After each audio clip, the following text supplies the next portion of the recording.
when you take a step back and look at the patterns that emerge, there was an interesting aha moment around like 80% of these things are all focused on one area in kind of IT architecture that could be changed. I've always been drawn to system style problems.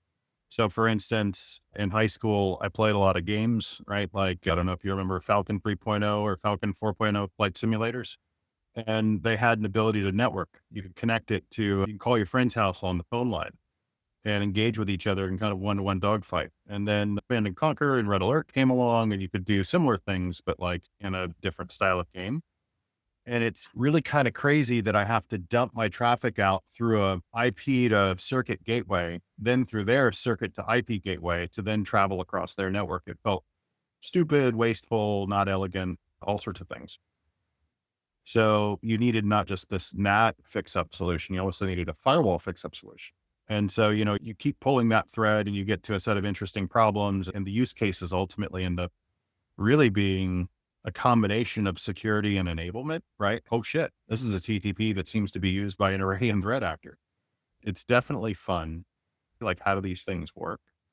I would say I'm also proud of the fact that the result of this work is really, really meaningful to people, right? Like, whether it's Beyond Identity today or a lot of my previous companies, our mission, our reason to exist is to protect the livelihoods of our customers, right? The fundamentals of computer engineering, the fundamentals of computer science, the fundamentals of distributed systems.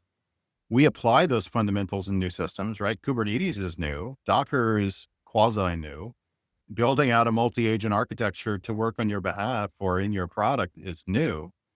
But if you peel the veneer off the side, it still is about fundamentals. When you like, control and data separation is a key property of systems that you can reason over and secure.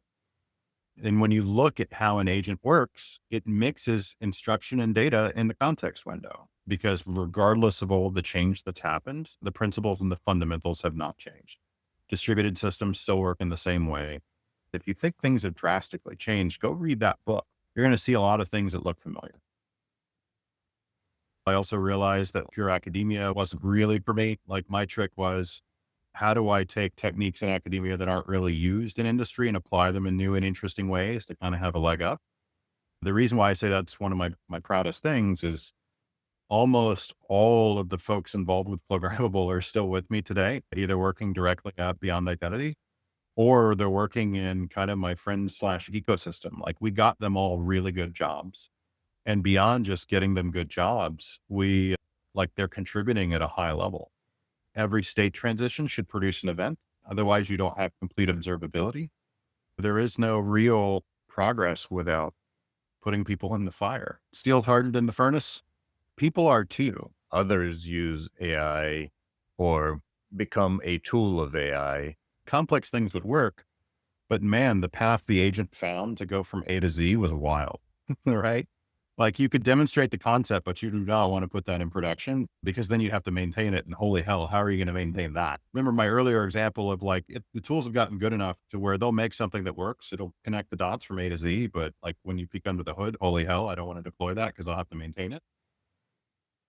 Well, like, functions shouldn't really have more than 10 lines. And the reason for that is it's always easy to reason over 10 lines. It's always easy to understand what's going on in 10 lines. Our argument is 80% of the incidents that most companies chase are identity failures. Things have really changed in the last couple of months. And if you're reading the news, you see the Anthropic actually call it what they think is a Chinese threat actor actually using Claude to automate actual attacks in the wild.